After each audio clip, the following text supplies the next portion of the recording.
The Dice Tower is made possible by listeners like you. Thank you for your support.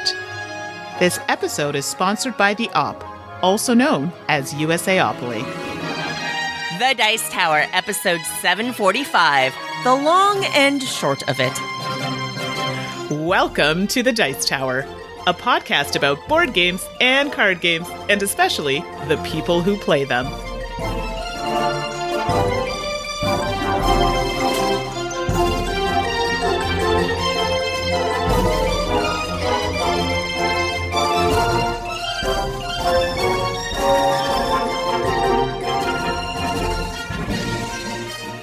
In today's show, a friendly voice is joining us. Eric is on the show today. Huzzah!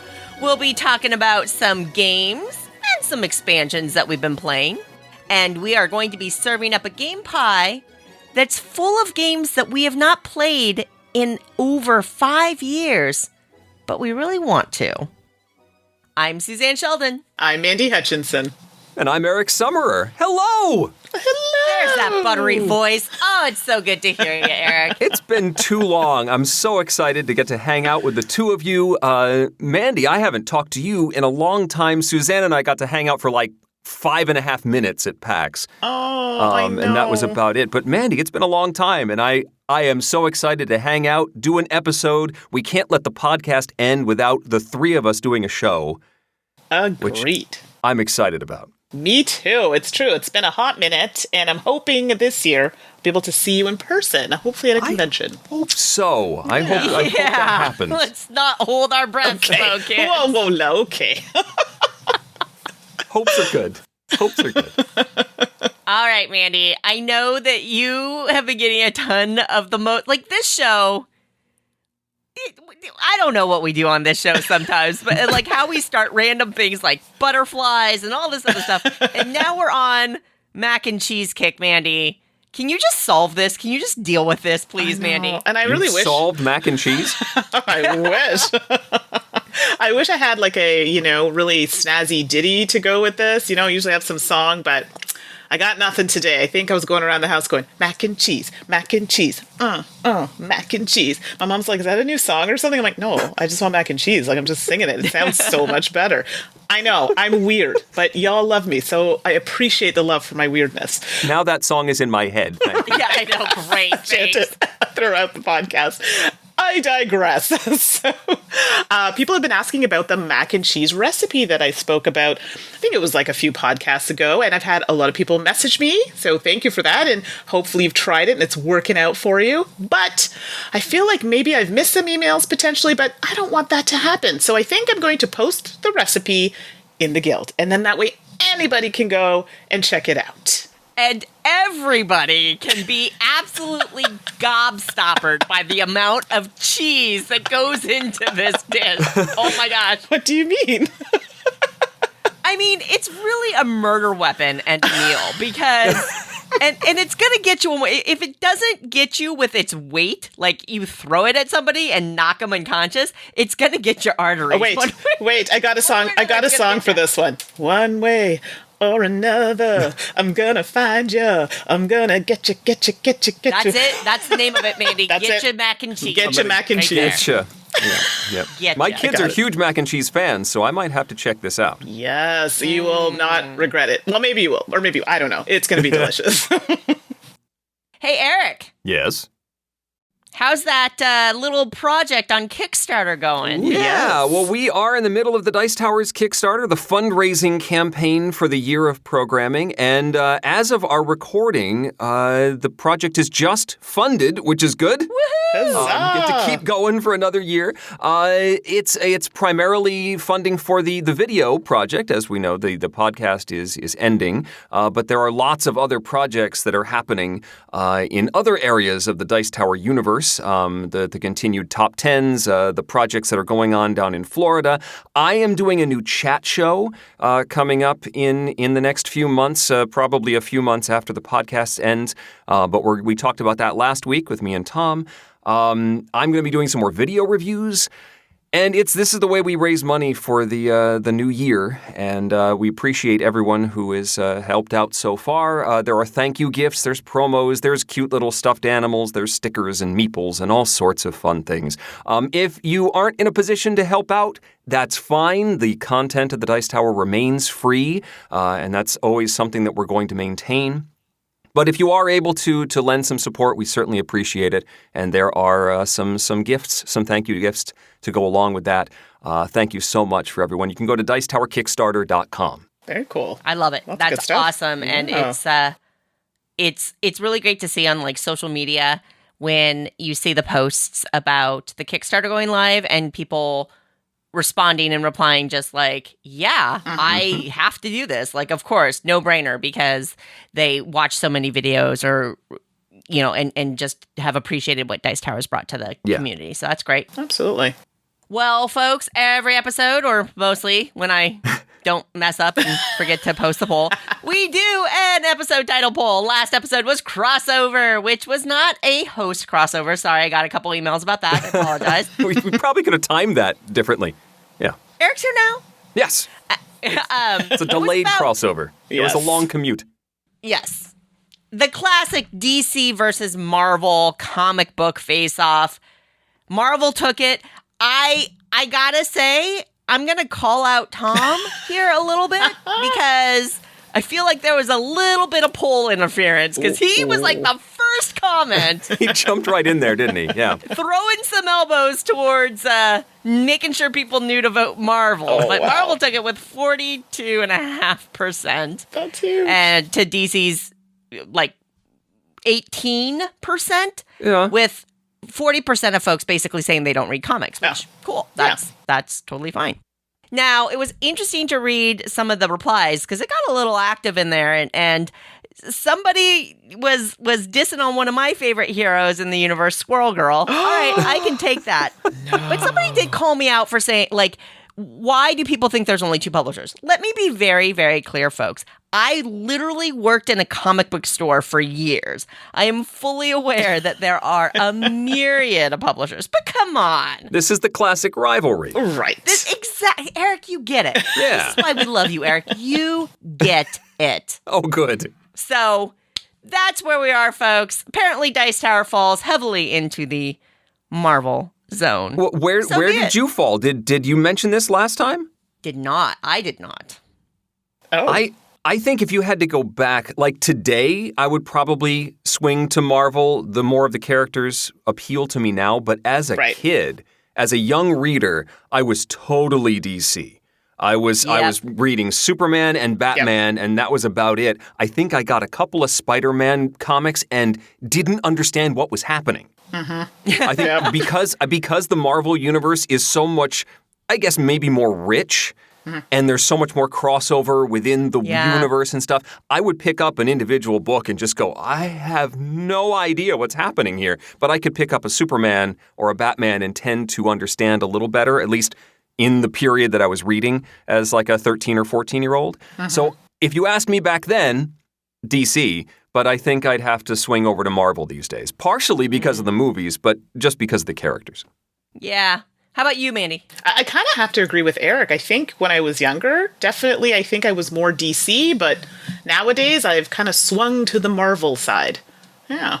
Like a web slinger. You know, it's funny. I've stuck with it. My vote was DC. Okay. My vote was DC. I was a DC girl back in the 80s and 90s. Can't leave it. Can't leave my Wonder Woman behind. So yeah.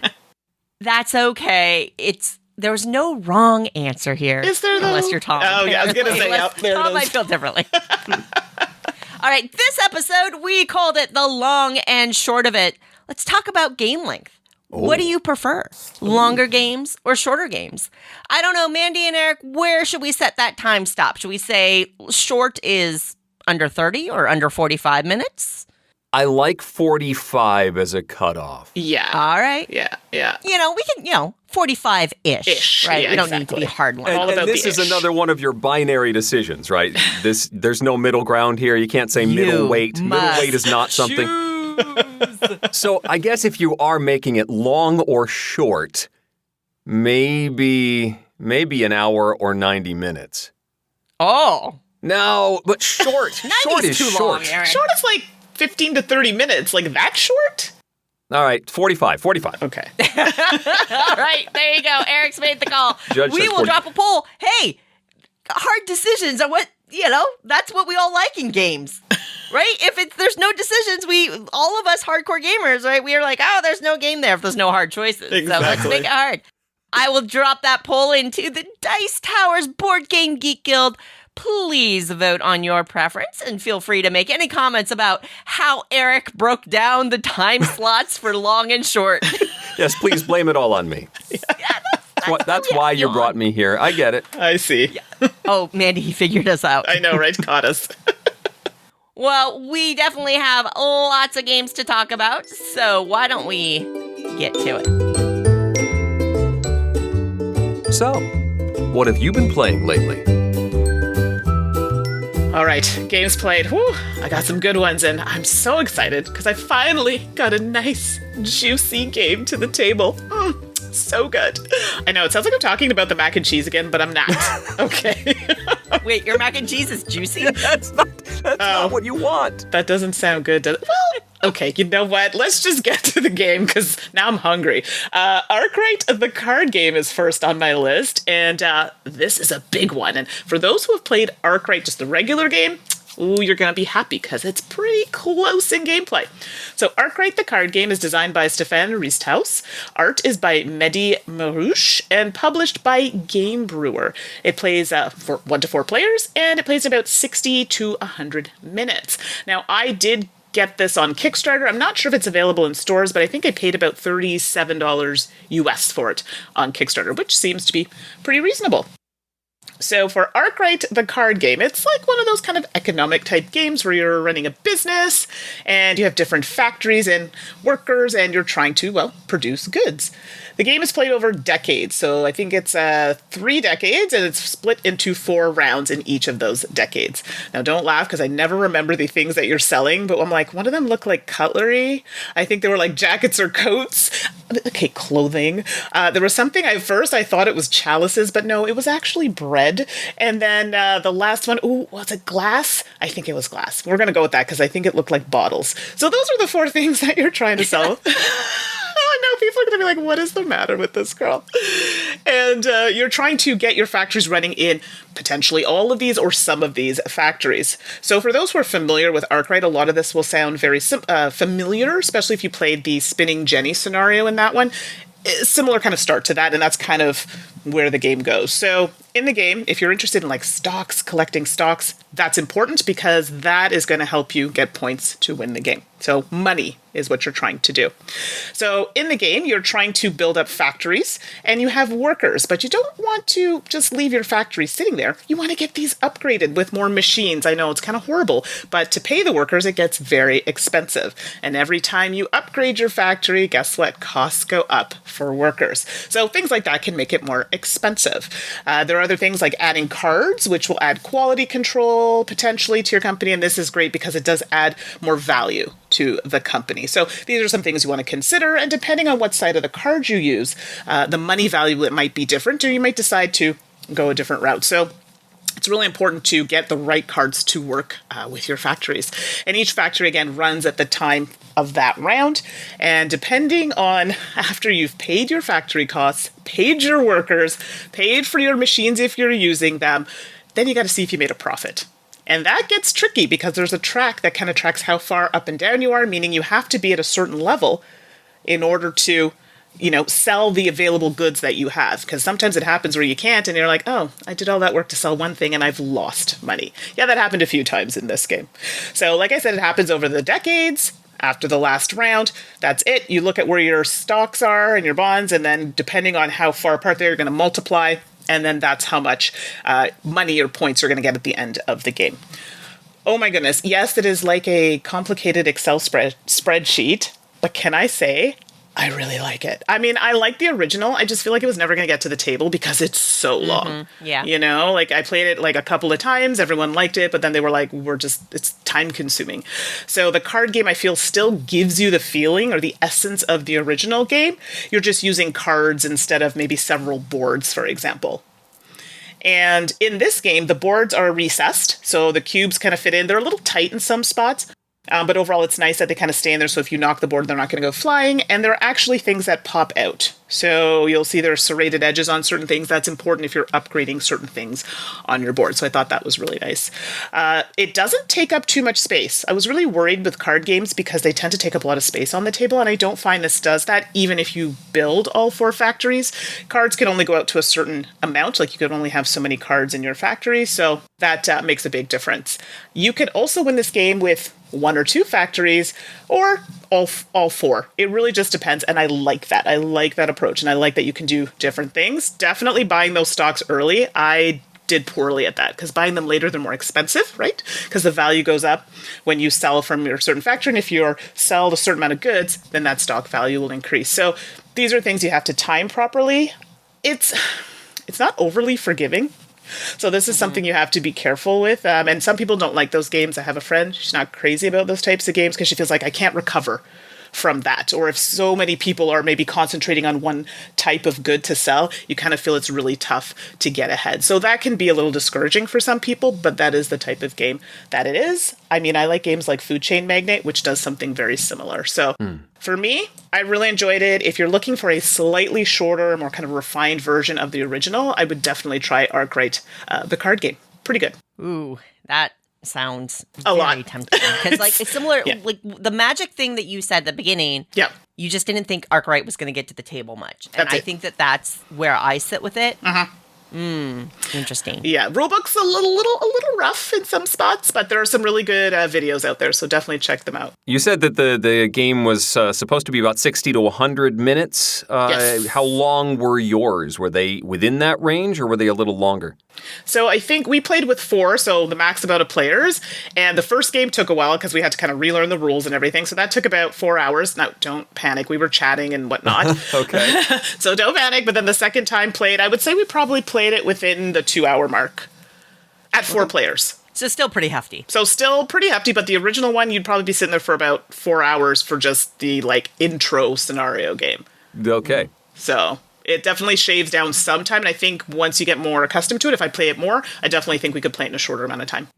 Well, a game that I can pretty much promise you won't take 2 hours to play unless you just are having so much fun and you can't stop playing. What the heck? What the heck? Yeah, that's the game name, folks. Okay. What the heck? AKA Raj, which it's also well known under. This is a game from the 80s, folks. We're going way back in time. That's right. Shelf staple right here. Love What it. the heck? Because it's designed by genius designer Alex Randolph. If you don't know who Alex Randolph is, go look up their game bibliography. Just phenomenal lineup, right? So I actually picked up my copy of What the Heck, which Amigo has apparently done a fresh printing of at PAX Unplugged, because I was running around at the close of the vendor hall time looking for some games to buy that I could play with some of my colleagues and friends that were there. And I realized I didn't bring any games with me. So I'm like, I need little games that I can play with some people. And there the Amigo booth was. So, hey, What the Heck? $8, picked it up, no problem, right? Nice. What the Heck is a card game? It plays up to 5 people, if I'm just racking my brain here. And it's so simple, folks. Every player is going to get their personal little stack of 15 cards, 1 through 15. And then there's a little stack of point cards, and they range from -5 to +10 points.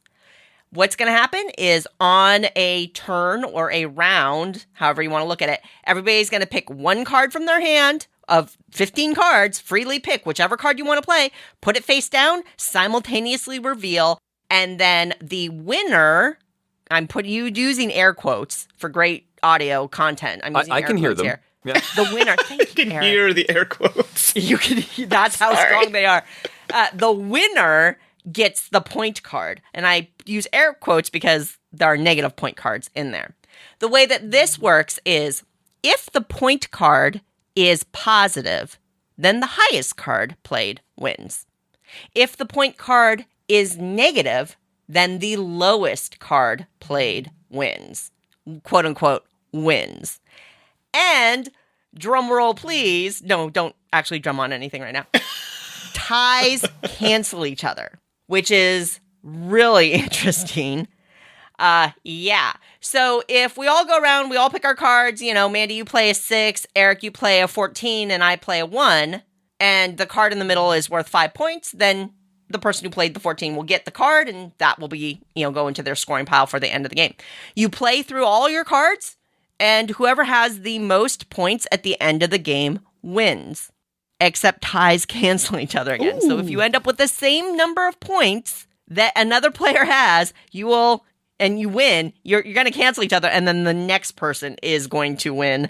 That's super fun when that happens, let me tell you right now.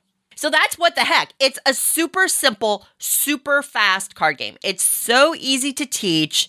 It's very easy to play. And it is mostly about playing with the people, right? Mm-hmm. And I think that this is the perfect game for what it actually worked out right. It was a perfect game for being tired at a convention with friends that you wanted to hang out with and wanted to play a game with, but didn't want to think a lot, right? And wanted to just be relaxed, and you could talk between rounds and things like that. Boy, oh boy, this game was perfect for that. And so maybe it was the atmosphere and all that other stuff. I don't know. That said, I do think that the game has a distinct advantage for people who can count cards. If you can count cards, right, and if you're tracking what other people are playing, it does add an extra level of strategy because it's all not open information per se. I don't know if that's the right term, but you know what everybody has. Everybody has the same 15 cards. Mm-hmm. So you know what people have been playing. You can see what they play. You know what they have left in their hand if you're counting cards. Similarly, with the points, that end game, so we did have a game where the end winners tied, and then the third place person won. And it was really, really funny in the moment, but I thought it was, even in that moment, we're like, wow, we didn't know, but if somebody had been tracking that, you would have made a different strategic decision, perhaps, on a play where you maybe would not have gone for a card in the same way to try to avoid a tie. It's hard to say. You can't go back in time. But What the Heck, it's so fast. It's one of those games you're just going to kind of throw down and keep on playing until you're tired of it. For $8, it was a lot of fun, and we really enjoyed it. And that's What the Heck. The heck? Oh, sounds fun. Something you just tick in and go. Can you play it virtually or definitely more of an in-person kind of thing? Oh, I think we could rig up a virtual play. Sweet. Alrighty, so I'm aiming for the middle. We had a big game from Mandi, a light game from Suzanne, and I'm going to go right down the middle with an expansion for the Quacks of Quedlinburg. This is the second expansion for Quacks, the Alchemists expansion. This is the one game I got from my wife for Christmas. I mean, nice. She loves Quacks, so it was somewhat in her interest as well, and immediately said, let's play Quacks. So, hey, Steph's a smart person. Exactly. Yes, she is. So this is a game by Wolfgang Warsch, just like the base game was. Art by Oliver Schlemmer. The publisher for the English language edition is CMYK, which is different from North Star, who did the original game and the first expansion. So, and I'll get to that in just a little bit. List price, MSRP, is about $40. What this does, moving back real quick, Quacks of Quedlinburg is a bag-building game. It's a push-your-luck game. You are adding these lovely little chips that represent different ingredients to your potions into your bag, and then you'll simultaneously pull them out, trying to get as many cool chips out on your board as possible while avoiding the cherry bombs, the white colored chips, that if you get too many of those will cause your potion to explode. And then while you still get some advancement, you won't get everything that you could possibly get. So that's Quacks.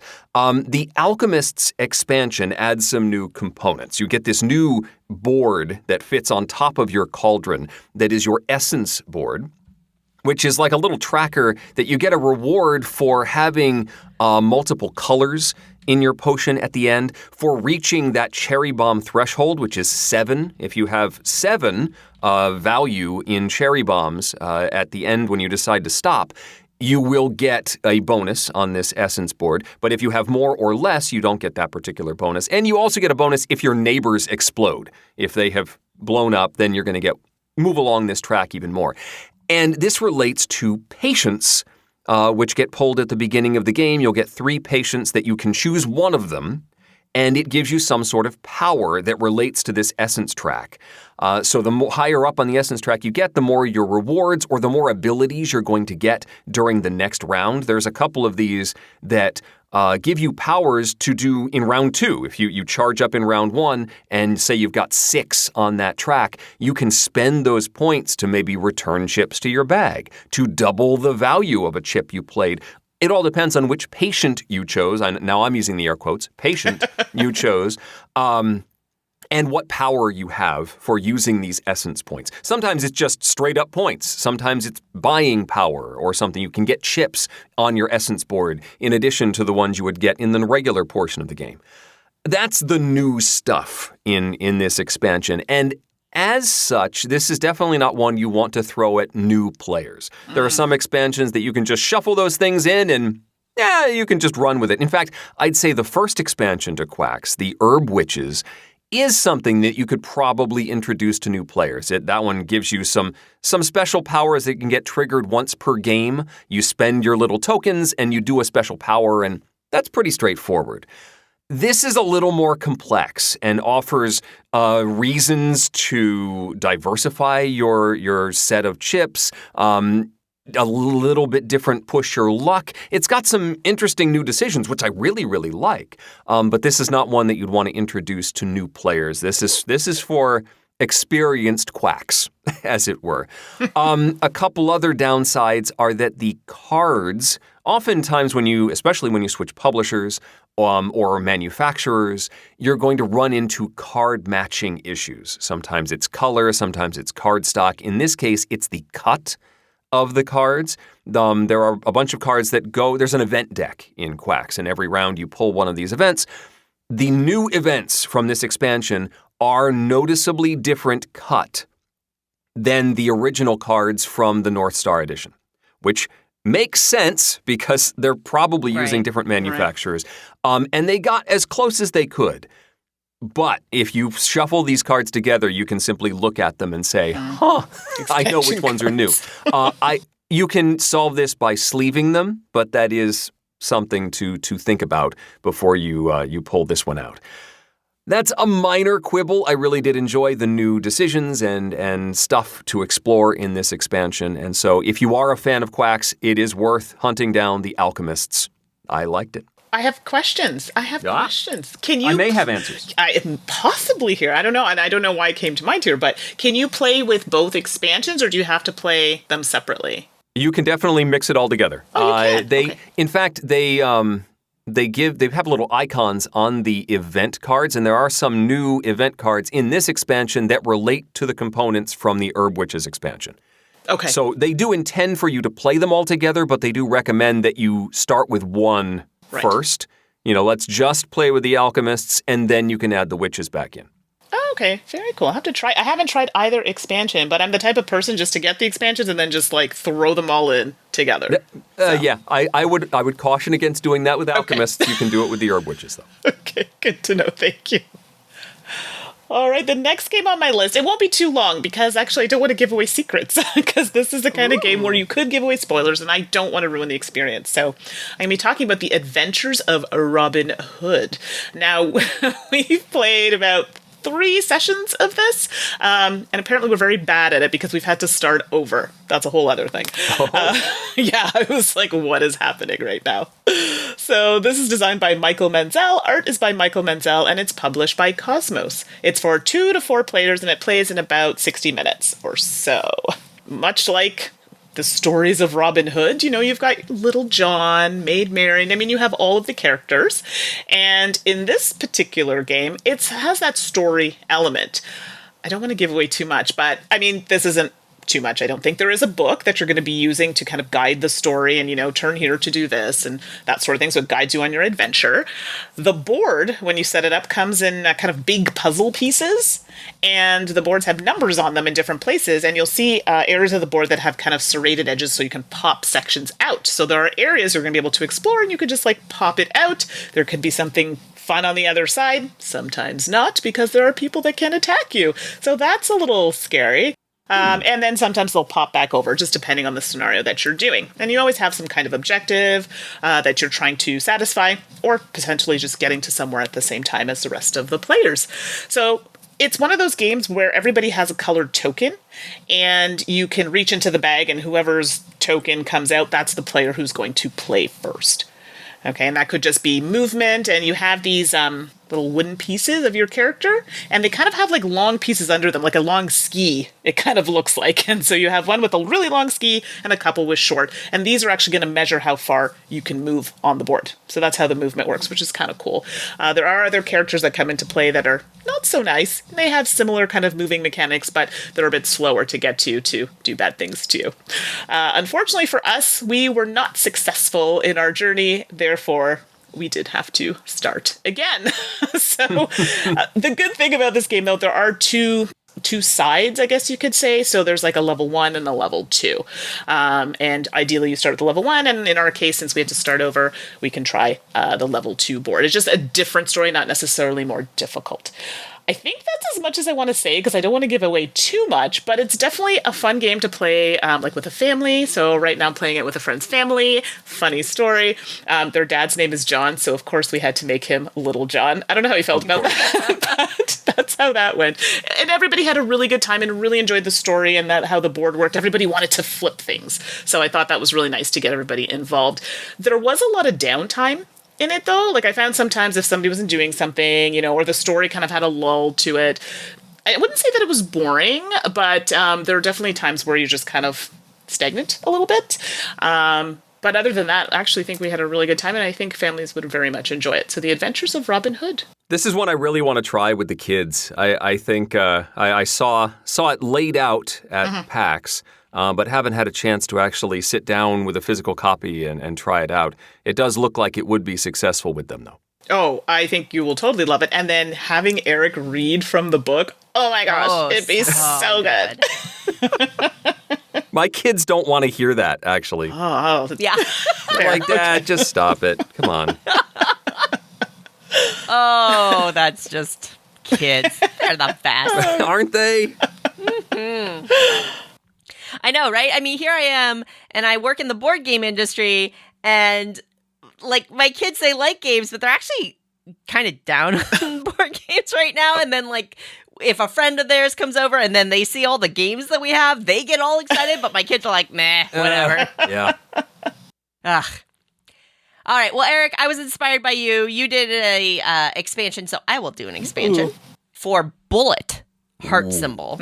But I'm talking about Bullet orange symbol, because this is the Bullet orange juice expansion. Okay. I'm not quite sure. So there is a anime element to this Bullet game that I don't have any information or knowledge about from an entertainment point of view. So apparently Orange Juice is a popular franchise of manga or anime. I'm unclear, and I'm absolutely not making fun of it or denigrating it. I just don't, it's not media that I consume, so I just have no awareness of it. This is designed by Joshua Van Lenningham, and the art is by Collateral Damage Studios and Usanikorn, and you can pick it up for $25 if you want. So this is the Orange Juice expansion, and it introduces 4 new characters to Bullet. As a quick refresher, Bullet is a board game designed to evoke the sense of a bullet hell video game. And a bullet hell video game is one of those games where you've got it's usually where you've got a ship and you're flying around and there's just stuff flying at you nonstop and you're just there button mashing, trying to shoot the heck out of everything, right? But the intent is stuff is constantly coming at you. And so Bullet tries to give you an analog game experience like that. So you're going to get a character board and a bunch of discs with different icons on them. And they're going to be, you're going to, in a personal little player bag. And what's going to happen is that you have cards that have patterns on them. And you're randomly drawing these bullets or these tokens out of a bag, and then you're placing them on your board. And ultimately, you want to match the patterns on your card so that you can get the bullets off of your board. Because if a column fills up or if a bullet has to land on a space that's occupied, then it's going to give your character a point of damage. And then each character can take a certain amount of damage before then they're out of the game. Bullet has multiple ways of playing. You can just play free for all and just play against your opponents. And there's a little system where at the end of a round, you have bullets that you send to your opponents, which is hilarious but aggravating in a good way. Oh my gosh, when I play this multiplayer, I get so grumpy when I see this big stack of bullets coming towards me. Oh well. But then there's also a couple of solo modes, and I've definitely played this much more solo, and I love Bullet solo. Oh, nice. Oh my gosh, I love it. Because even though it sounds like it's stressful with like potentially a speed element if you're playing against other players, in solo mode, you can lose that speed element if you want. And then it becomes just a big puzzle game. And a lot of like risk mitigation and all this other stuff. I adore it solo. And I was so excited for this expansion because I actually got to preview one of the characters in a digital play. And I fell in love with that character. And I'm like, okay, if this character's in that expansion, I need that expansion. Uh-huh. Well, flash forward, here's the orange expansion with these 4 new characters for Bullet. And I've only played 3 of them. So Mark is the character that I love because Mark, normally when you get rid of a special bullet with stars on it, you get these action points. Well, Mark doesn't have that ability. Every character in the game has that ability except for Mark. But then Mark has a super ability that can just blast away all the bullets around you if you can save up action points and survive some rounds. So much fun. Suguri has something where they can actually use action points to stop a hit from hitting them, which is, again, unique in this game. And I really liked that ability a lot, too. Both Mark and Suguri, I will point out, are quote-unquote easy characters to play with. Nice. And I've played Bullet a fair amount. Yeah, I'm good. I'm good at the easy level, folks. Good. Happy. Like it. I did try QP, which lets you gain pattern cards faster, which is good in this game, where you want to cycle through patterns and clear them and be able to have access to more so that you have more flexibility with your pattern board. QP was great as well. And then there's a 4th character, Sora, who I have not played yet because I got scared of playing Sora because Sora comes with 3 player boards. And I was like, you know what? I don't have the playing power for this one. So Sora's going to be like a quiet Sunday morning. I have a cup of coffee and I'm ready to like focus experiment for me.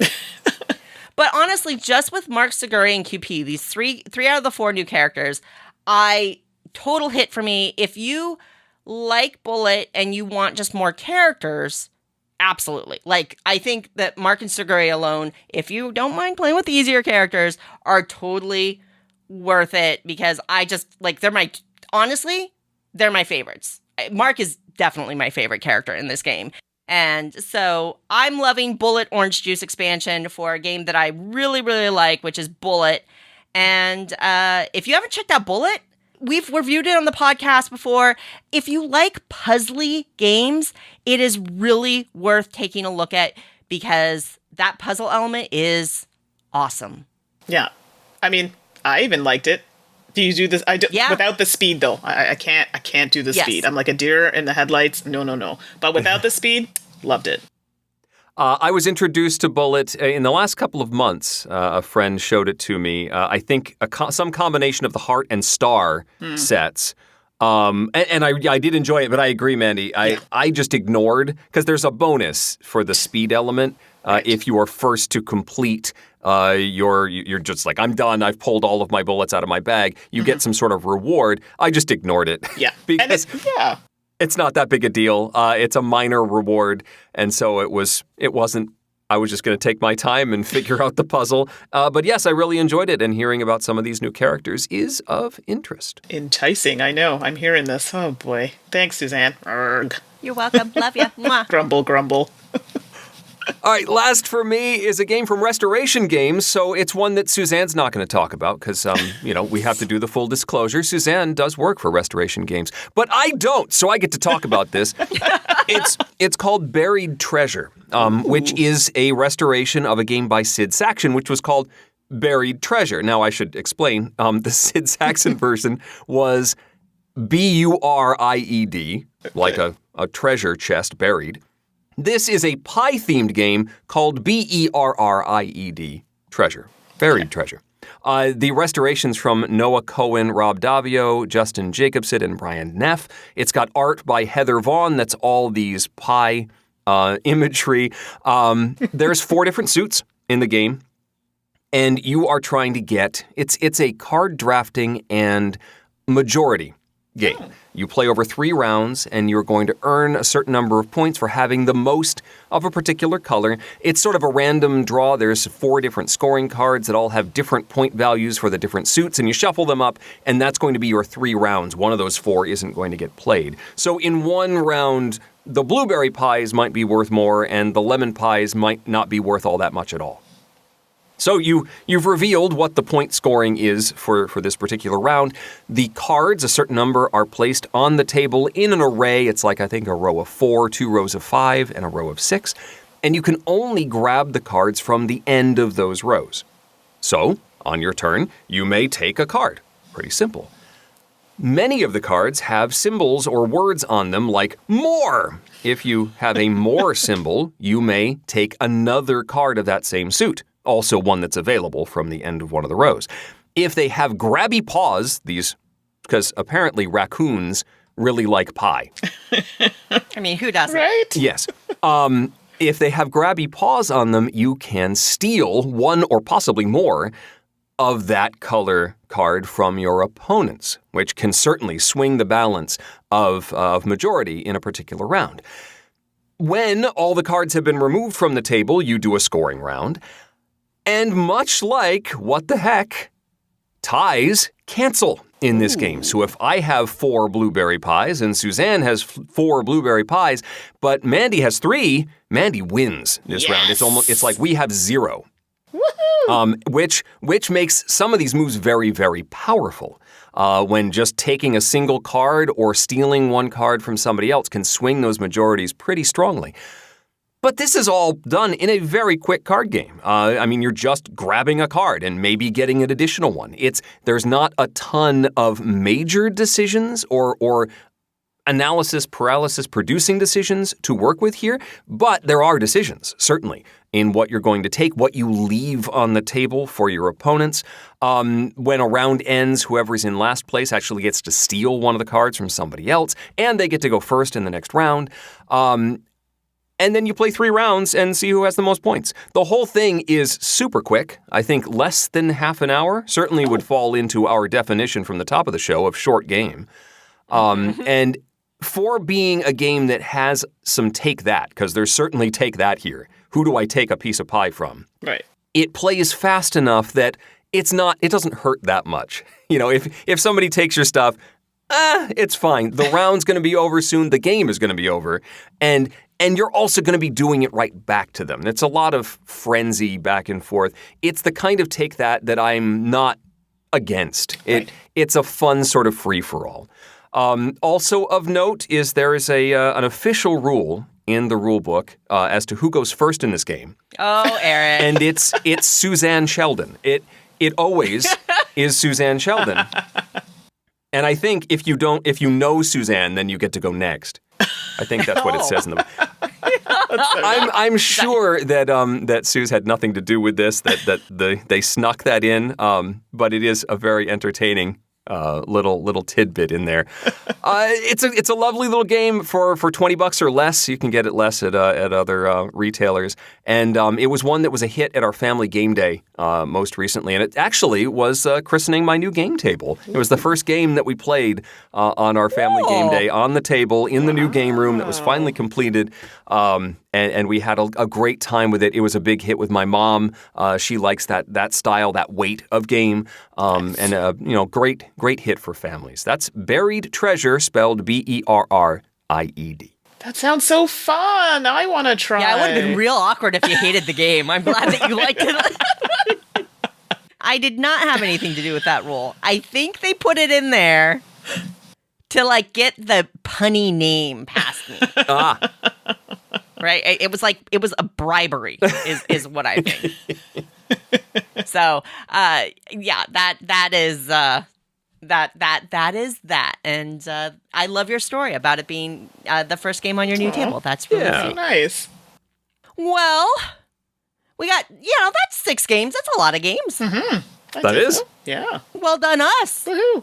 And now that we've got, that you've talked about Berried Treasure so much and all these pastries that are in that game, I think that leads us right into some game pie. Segway! Order up! And now, it's time to order up a slice of game pie. Oh boy, everybody, this is gonna be a real, and I feel weird saying a crusty game pie because I feel this pie has been sitting around for 5 years at least, but I still want to eat it. Okay. That's taking the theme and running with it, Mandy. Absolutely. Kudos. I gotta immerse myself in the theme. So if you haven't figured it out from that wonderful image that I've painted for you, we are going to be talking about games we haven't played in over 5 years, but really want to play. I'm very excited because my list, I think, is a little bit different potentially than Susan and Eric. I actually put games that probably have been sitting on my shelf collecting dust that I would really like to play. They've been at least there for 5 years or so, and I haven't played them. So now after I talk about it, I'm going to be held to playing them very soon. So, well, good. We'll call this motivational. It there is. you go. Motivational pie. Yes, I like that. It's much better than my crusty, moldy pie, apparently. So This was a difficult pie for me to narrow down to just 4 selections. I kind of wanted to do a top 10 here. Okay. You're this is very limiting to only have 4 selections. Tough. Yeah. That's why we like it. This is the more advanced version of ranking games. Exactly. Leave you wanting more. Level up. All right, the first piece of game pie for me is the game Shakespeare. Now, I don't know if either of you have played it. I've obviously never played it. It's been on my shelf for a while. I actually got it on sale, and everyone was like, yeah, it's pretty good. You should pick it up. I think it picked it up for $10 or $15. Nice.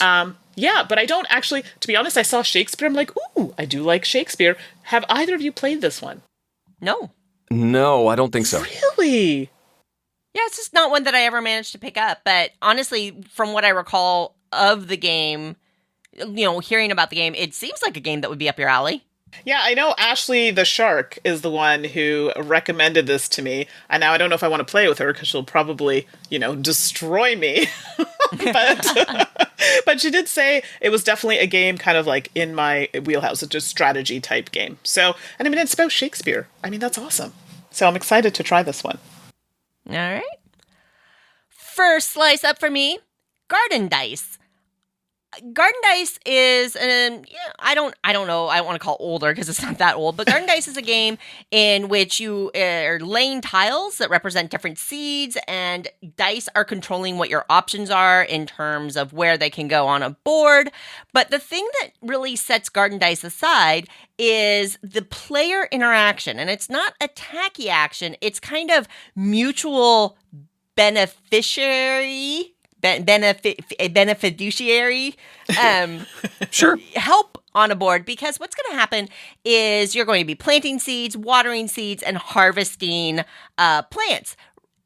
But when you go to, say, water, depending on which plant you water, it's actually going to water its neighbors as well, whether you own the neighboring plants or not. Similarly, when you harvest, depending on some conditions of the game, when you harvest, you may end up harvesting other plants that are in the field, and they'll go to the owner. You don't steal plants. It's not take that way. But you can definitely kind of you're going to be making some really interesting choices in terms of how much help do you want to give your neighbors as you play. And I really like that about Garden Dice. It just hasn't gotten to the table. It's a light enough game that I really should think about trying to get my kids to play it with me. I really like it. And it's been a long time since I played it. But Garden Dice, I'd love to play it again soon. Oh, that's a good one. I did enjoy that one myself. Haven't played. Well, first pie for me, and I've got receipts. I know I played last Show off. in March of 2015, which must have been a con convention, is Tragedy Looper. This is an adversarial deduction game from Z-Man, where one player is sort of the mastermind, and they've created a scenario involving different card characters and the way they interact, and the other players need to move these cards around different rooms and situations, locations, and see how they interact and figure out the mystery. It is complex, it is mind-bendy, and it is difficult to learn. The learning curve is very high here. And so, as a result, you really can't just jump into later scenarios. It's a scenario-based game. You can't just jump in. You need to learn at least the intro scenario, and I've done the intro scenario too many times. And I've never get to play. I've only gotten to play with experienced players a couple of times. And so this is just a very difficult one to get to the table. Maybe my 14-year-old will be interested in trying this out. I'm fingers crossed. That would be really, really cool. But I'd love to get another shot at Tragedy Looper. I've heard good things about this one. Yeah. Yeah, I totally am with everything that Eric just said. Yeah, very cool. All right, well, next one on my list, I know a lot of people have talked about it. I guarantee one of you has played it, I think, and it is The Last Will. And I believe this one integrates with the Prodigals Club, is that correct? Yep. Yeah, and I have also not played that game either. Both are sitting next to each other on the shelf. Just saying, well, it's good. They go next to each other. Right, exactly. It works out together. And I believe it's a worker placement game. You're trying to, I'm assuming it's like to gain riches. It's a card game. I believe there are cards that are used in this game. Suzanne, when was the last time you played it?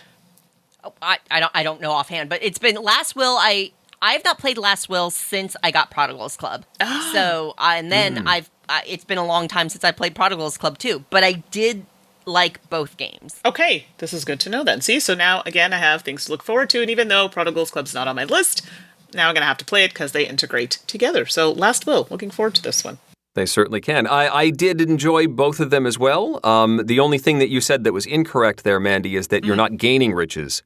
You're getting rid of riches. You're getting rid of riches. Okay. Oh, right. It's like Brewster's Millions. Wait now. Hold on. You have a lot of money and you need to get rid of it. So then you're like buying caviar for your horse and buying automobiles and houses and That's get even rid of the money. Better. What? Eric, you just gave her the nudge she needed. I guarantee you within a month she has that game played now. There you go. All right, my next slice, Witness. Witness is a deduction game that, I really value different in board games. And Witness has different because it is a whispering deduction game. Oh my. This was not a game for everyone, and it is not a game I would want to play with strangers. But playing with a group of friends, I really, really like it because I love deduction games. And what Witness does is that everybody gets their own piece of information, and then you go over in a round robin and you whisper in your neighbor or your assigned contact's ear some of that information. And you're going around the room doing this. So there's a lot of whispering. And honestly, in 2 years into this pandemic, that makes me itchy to think about doing that now. Right, it's true. But the game was unique and different, and the deduction was fun, and I liked all that together. I honestly don't know if I will ever be able to play Witness again for any number of reasons, but I sure would like to. It's hard because it is not only a quirky game in the way it's presented, it is also a 4-player only game. Correct. You cannot play this with any other player count. It is a difficult game. Some of these, there's a lot of information that you have to keep track of. Remember, you're not allowed to take notes until certain portions of the game, until you're like figuring out the final mystery. And then everybody has to figure out the mystery individually. and then you're scored as a group. It is hard, and I let it go because it just didn't work for anybody that I was playing with. It was too difficult for the play groups that I thought I would be playing it with, so I traded it away and let it go. But I would someday like to play another round of Witness. Never played this one. Interesting. Next for me is a classic, Through the Ages. Yeah. Ooh, nice Vlaada one. Chvátil's game. The last time I played this was in 2011. Wow. Part of that is that I now have the new edition, which I haven't actually gotten to play yet. Right before we moved, I got the new edition, the whatever the difference is. It's Through the Ages, A New Story of Civilization or something like that. The revised edition of Through the Ages. And I started stickering it, and then I had to go, you know what? I don't have time for this. I got to pack all this stuff in boxes. And we moved, and it hasn't. It's on the shelf. It's waiting there taunting me. But I would love to play. I think maybe there's a digital play in there since 2011 that I didn't log, but it's certainly been, it's certainly been more than 5 years. And I need to play some more Through the Ages. That's my next selection. Oh, the good Yeah, choice. I did not count digital. Oh, yeah. I should have looked at that. Okay. Actually, I think you're all of my earlier plays were digital. I don't think I've played physically this game at all. Really? How's that? Yeah. Oh, okay. Suzanne's face of, what? Oh boy, my next slice of pie. I think this is a pretty big one, and that's Deluvia Project. Oh, this game's been sitting on my shelf. I even bought new cubes for it, new fancy gold cubes, because I think there was like a problem with the cubes in the game. So I was like, okay, let me just get these cubes. They were expensive, and I still have not played this game. Oh, isn't that the worst? You do the upgrades, and you're like, it looks perfect. Now I'll just put it on the shelf. Exactly, to not play it. So, yeah, a little disappointing for me on that. But apparently this is a worker placement type game, and you're playing, I think, entrepreneurs, and you're managing construction of a sky city. And the goal is to attract new inhabitants to the city. So, that's the main goal. And I mean, that sounds lovely to me. Now, if I could just get it to the table, I could actually see how lovely it is. So, Deluvia Project is another one that I've been really wanting to play for a long time. I love this game, so I hope you get it to the table. Nice. I really do like this one. Okay. Another one I've never played. Oh. Well, my next game is called McJohnny's. And I think Dan King introduced me to McJohnny's, and I fell in love with this game, and it was so hard to find. I went on a digital expedition to search out a copy of this game that I could order and get in the United States, because it never came out in the United States, and it was a lot of work to find a copy. Finally got it. Got to play, of course, I'm taking it to like some local conventions and playing it, and it's so much fun. And then now, after all that work and loving the game, I haven't played it in over 5 years now. That makes me very sad when I think about that. McJohnny's is a game of mini games. So thematically, you are running a restaurant, like a fast food restaurant called McJohnny's. Nice. And there are a bunch of mini games, and you are at different stations doing different tasks. There's like a dexterity one where you're flinging burgers. There's a polyomino puzzle one. There's a tile lane one where you're doing, you have to path ingredients, I think it is, or maybe it's like delivery trucks or something like that. There's another one that's cards. It's got very diverse mini games, which if you've played Space Cadets, right? It's a little reminiscent of that. But you're working, and depending on how many players you are, there are going to be employees, there's going to be managers, there's going to be other people, customers, I think. And basically, you want to manipulate the scores of these different trials depending on what role you are in the moment. And then you've got all these mini games that you get to play throughout the gameplay. It's so much fun, and it hits that quirky spot for me in the sweetest way. But unfortunately, I think it's a little too quirky for most of my standard play groups. It's just a little weird. So I adore it, but it's maybe a step too far for a lot of my friends. But I'm not getting rid of this one. I worked too hard Yeah, exactly. to get this game. I'm keeping it, and by golly, I'm going to get to play it someday again. I swear. Yep. By Grabthar's hammer. You shall be avenged. This list is making me sad.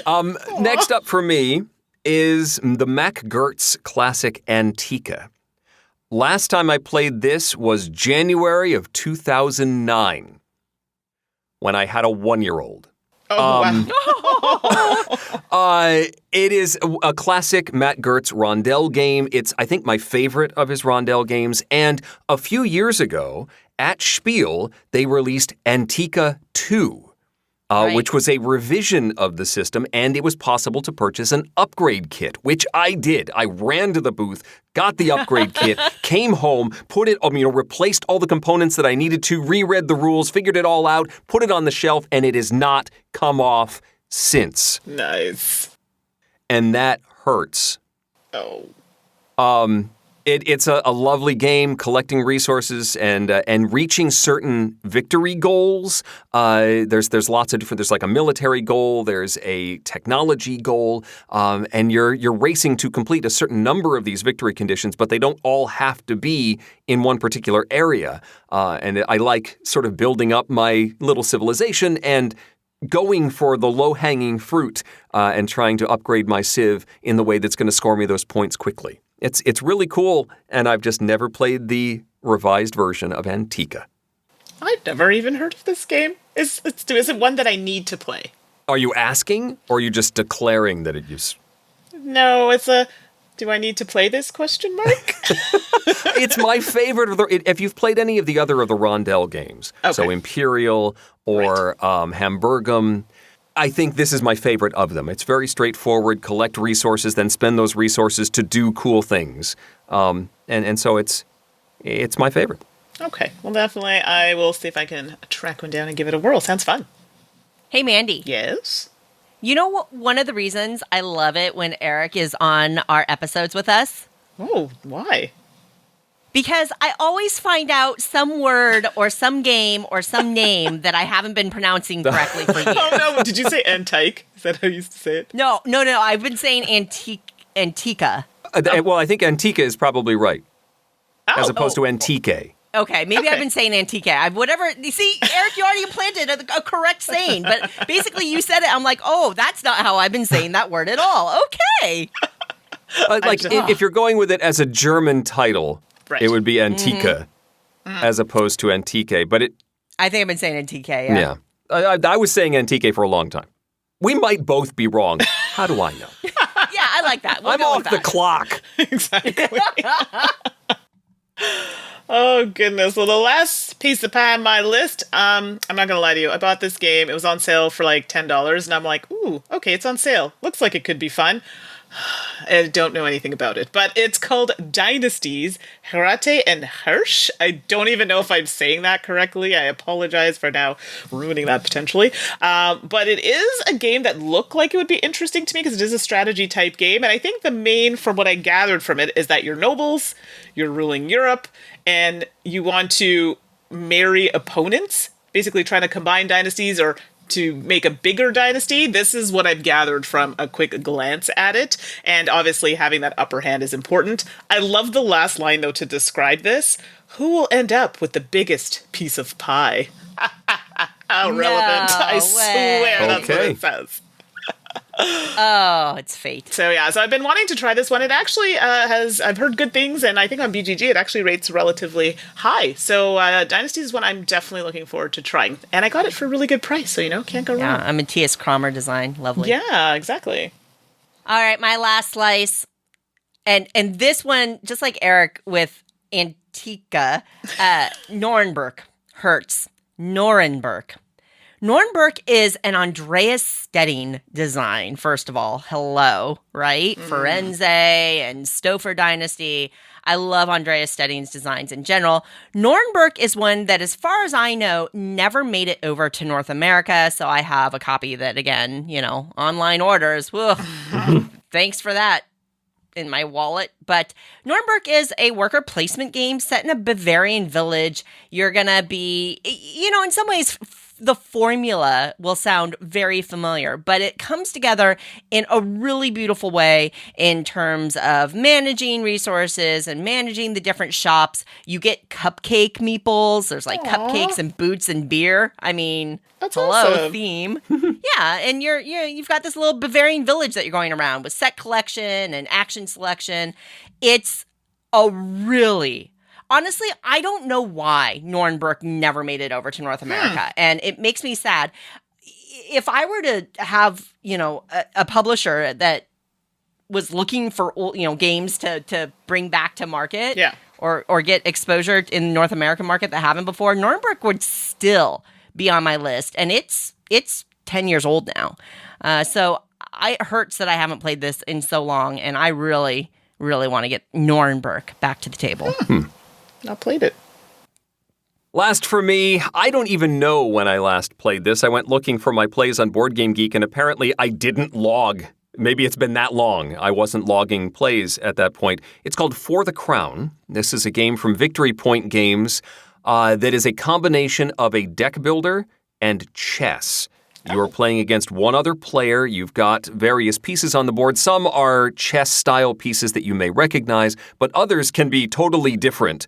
And you will be drafting cards into your deck. Most of those cards have a piece on them, and you can sacrifice those cards from your deck to bring those pieces on the board, which then have special movement rules and have other advantages for moving around. And you win like you normally would win chess by checkmating or capturing the opponent's king or other monarch, because there's other monarchs that can come out on the board.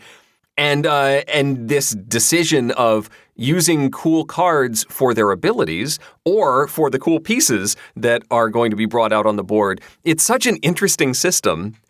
But because it's a two-player only game, I haven't really had a chance to play it much. Maybe my son, who spent time in chess club, would be interested, but the way he runs away from my games these days, I have to wait until he's like, hey, Dad, can we play something new? Now, then I will pounce, and I will play For the Crown. I want to. It's been too long. I don't even know how long for the Crown. Yeah. Well, and I'll be honest, what you said up front, Eric, totally agree with. This list could have been much longer for me as well. Yeah. And that's okay, because... we all can only do so much. We're doing our best, darn it. Right. Well, and this can be an aspirational list. Maybe this, just talking about it, will bring some of these to the table again. And if just one of these games hits the table in the next 12 months or so, then it's all worth it. It's all worth it. I agree. Kudos to you. Well, folks, we will call that an episode. We've served up the dessert. So it's time for us to leave the table. Mm-hmm. And we taught you a song about mac and cheese. Yes. Don't forget it. Mac and cheese. Cha-cha-cha and mac and cheese. I forget what it was. That was good. I like that. That definitely goes. That can be verse 2. Yeah, exactly. Folks, as a reminder, Tom and Eric, always hit up the Q&A really well and consistently because they're good at this podcasting thing. Mandi and I are planning on doing a final round of Q&A in a couple of episodes here, so you can send all of us questions. You can reach me at Suzanne at dicetower.com. Yes, and some really nice messages so far. Thank you so much. I just didn't know we had so much love out there, so we appreciate that. But you can send more of that love. I'm totally okay with that. At Mandi, that's Mandi with an I, at dicetower.com. And I like love, too. It's been great to hear from folks saying how much they've enjoyed the podcast over the past many, many years. It's been wonderful. You can reach me at Eric, also with an I, at dicetower.com. I am going to miss that, Only Eric understood my humor there. As always, it is a pleasure and privilege to be part of your extended gaming family and for you allowing us some of your time and some of your space here. So thank you so much for being with us this episode. We really, really appreciate you. Next episode, 746.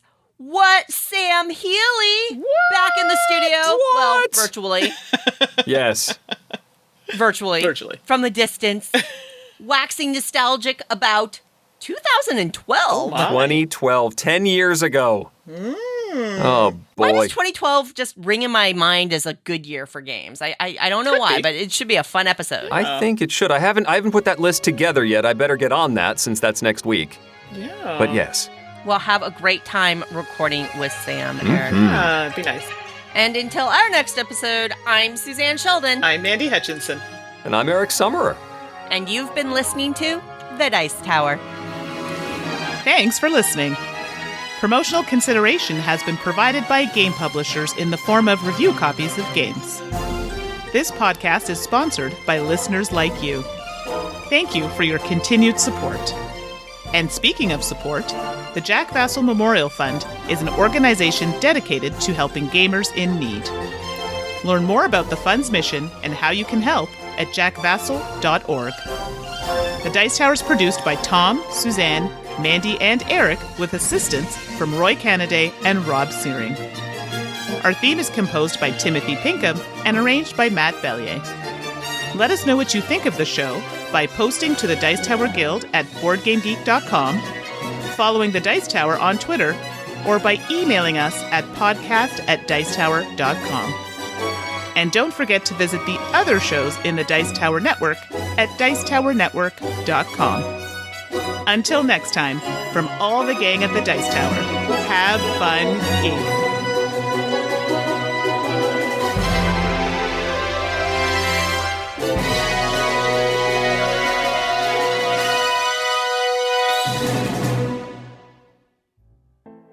All right, everybody, it's that time again for Two Truths and a Lie, so I'll go first and reveal mine from last episode. I have put 100+ hours into Animal Crossing, The Outer Worlds, and Mass Effect. If you said Mass Effect, you would be correct. I think I played about 10 hours and then I got bored. I'm sorry. But you've done, and let's face it, you say 100+, I know you've put way more than 100 hours into at least one of those games. Oh yeah, no, we're just probably closer to the 400 mark, but, you know, who's counting? I am. Exactly. What about you, Sue? Last episode, I was in a cookie mode, so I said I like to make cookies, I like to eat cookie dough, and I like to eat baked cookies. And the lie is that I like to eat raw cookie dough. I've never understood that. I find it unpleasant. It's so delightful, but not, different strokes for different folks. I get Exactly. that. I get that.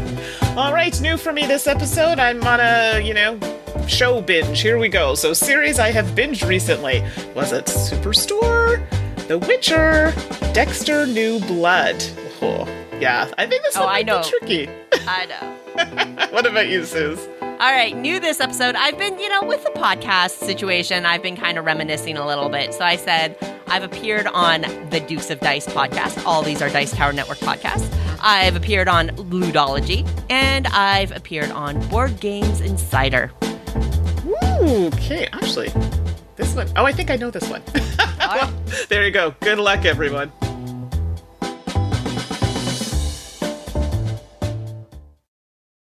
You know what doesn't help with the clapping is that I have no rhythm. So when I'm the worst person to do the countdown. It's like 3, 2, 1, clap, and it's like nothing.